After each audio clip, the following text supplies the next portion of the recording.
नमस्कार दोस्तों, मैं अपनेश्वर पांडे। आपको जानकारी ज़रूर होगी, मैं आपको बताना चाहता हूँ। भगवान राम ने हज़ारों वर्ष राज किया और उनका जो राज था, उनका जो शासन था इतना अच्छा था कि उनके पूरे हज़ारों वर्ष के कार्यकाल में कभी भी कोई भी मुकदमा नहीं आया। आपको जान के बताए थे कि उनके पूरे कार्यकाल में 2 मुकदमे आए थे।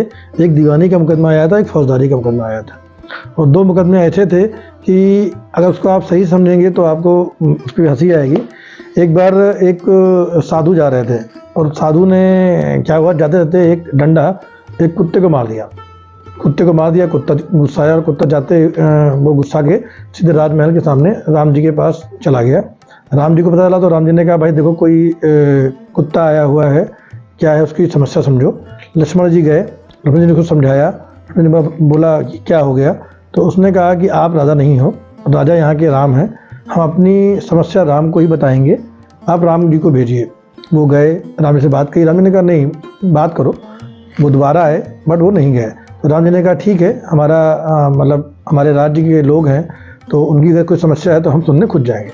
भगवान राम खुद राजमहल में बाहर निकल के आए, उससे पूछा। उसने कहा कि हमारे को बिना किसी गलती के एक साधु ने डंडा मार दिया। राम जी ने कहा भाई पता करो, उसको बुलाओ। साधु आया, साधु पूछा गया तो साधु जी ने मना नहीं किया। उन्होंने कहा हाँ, हमने उनको डंडा मार दिया। साधु जी ने ऐसा बोल दिया कि हाँ डंडा मार दिया, उन्होंने पता क्यों मारा। तो उन्होंने कहा कि हमको ऐसा लगा कि हमको काट लेगा। भगवान राम ने कहा कि देखिए अब आपने कुछ तो किया है तो आपको सज़ा तो मिलेगी ही। ये आप किसी को सज़ा देते कि आप ऐसा एज्यूम कर लीजिए कि कोई आपको मारेगा इसलिए आप उसको मार दीजिए। तो उन्होंने क्या किया जाए, बोले बट आपने एक अच्छा काम ये किया है कि आपने अपने गुनाह को स्वयं कबूल किया है कि हाँ भाई हमने मारा है, इसलिए जो आपको सज़ा है वो ये मतलब डॉगी मारा देंगे। तो उनसे कहा कि भाई इनको एक सज़ा दे दी जाए। तो उन्होंने कहा ठीक है, ये सज़ा यही है कि इनको एक महामंडलेश्वर बना दिया जाए। तो लोग हंसने लगे, बोले भाई आए, ठीक है आपने कह दिया, हो गया। वो साधु जी जाकर के एक मठ के महामंडलेश्वर बन गए। लोगों ने पूछा कि भाई ये कैसे हुआ, ये तो इनको सज़ा क्या है, तो इनको मतलब तोहफा दे दिया गया। तो उस कुत्ते को बुलाया गया, समझा गया। उस कुत्ते ने कहा कि मैं भी पहले एक इस योनि से पहले मैं भी एक मतलब महामंडलेश्वर था। जब महामंडलेश्वर बन जाता है तो वो अपने चीज़ों को भूल जाता है और अपने गलत काम करने लगता है, जिसकी वजह से उसको कुत्ते की योनि में उसको जन्म मिला।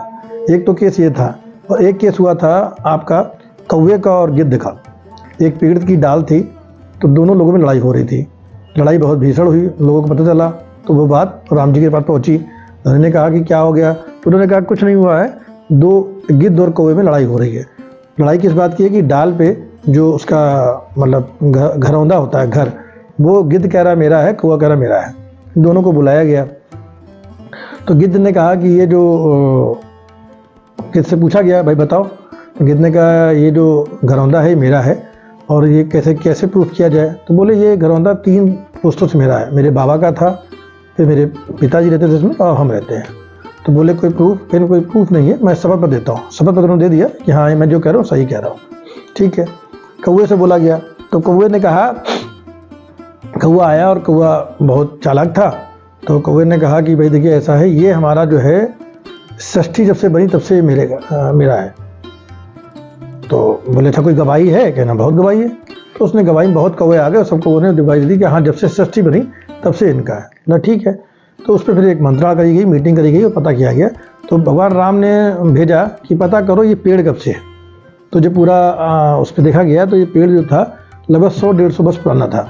तो ये मान लिया गया कि हाँ, और उसके 100-150 वर्ष पुराना था और ये माना गया कि 50 साल बाद इसमें ये घरौंदा बना, मतलब कुल मिला के 100 साल पुराना था। तो यहाँ पर एक पुष्टि हो गई कि भाई जो घर है वो गिद्ध का है। तो भगवान राम ने उस घर को गिद्ध को दे दिया और कौवे को एक सज़ा सुना दी। तो ये 2 मतलब मुकदमे भगवान श्री राम के पूरे कार्यकाल में आए। तो सोचो कितने महान हमारे राम थे और कितने महान हम उनका शासन था। हम सब इस दिन का इंतजार कर रहे थे।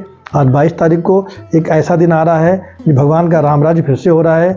जय श्री राम, जय श्री राम। कृपया जरूर आप पहुँचे, अपने घर में दिवाली मनाएं और सभी लोग हर्षोल्लास से भगवान राम का स्वागत